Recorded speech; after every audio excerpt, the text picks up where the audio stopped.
welcome to my cooking show. And today we are making a super quick, simple meal.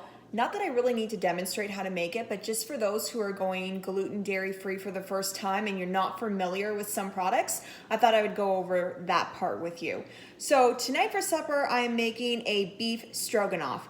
It's cheap, it's easy, and it's really quick because I make it in the instant pot. So I just started with frying up some onions as well as some garlic, and then now I just threw in my ground beef because I'm using ground beef. The original recipe calls for like actual steak, but ground beef is what I was using because I was trying to recreate Hamburger Helper because my husband's like, yeah, I think I want something similar to that. So I was like, okay. And I never had that as a kid, to be honest, but I thought this was the best recipe and my kids absolutely love it. So the sauce for this is really, really easy. It's just beef broth. So just get a beef broth that is as clean as possible. I know sometimes that can be hard if you live in a small town. And then I just added in some coconut aminos. So coconut aminos look like this. I'm gonna have to tend to my dog, 1 second. If I didn't let him out, he would have kept ringing that bell. Okay, coconut aminos is a replacement for soy sauce.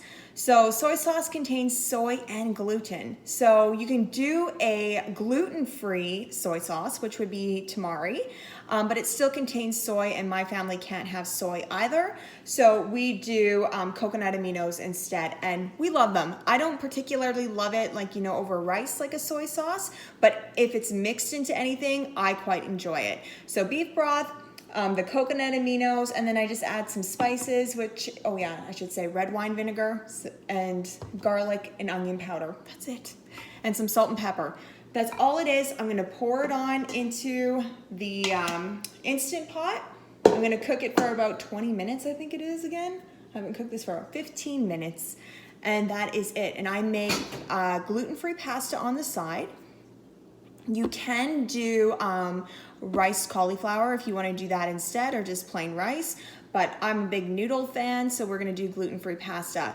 And I'm going to show you how you bring it all together and make it super creamy using full-fat coconut milk. We're going to put that in after it's done cooking, and then we're going to use arrowroot starch to thicken it. So I showed you what a package looks like so people can actually see what that looks like.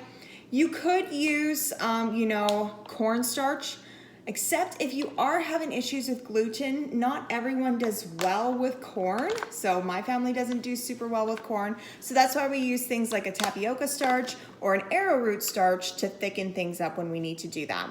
So I will show you how you do that after we're done cooking the beef stroganoff, and we'll be right back. Oh, I should also mention the recipe does call for mushrooms.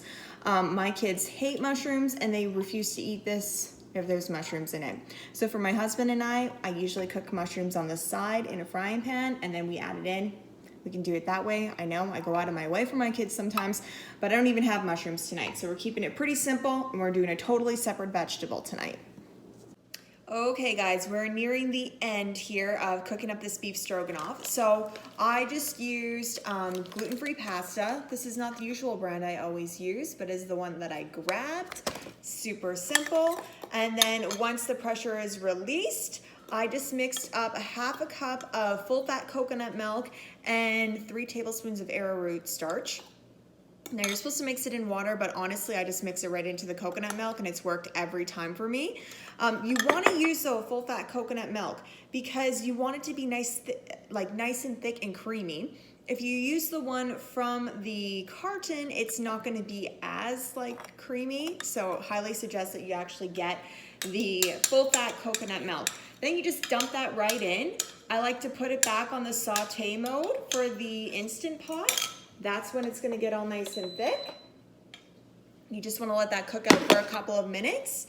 And then after that, once it gets all thick within a couple of minutes, I'm literally going to just add my whole thing of pasta.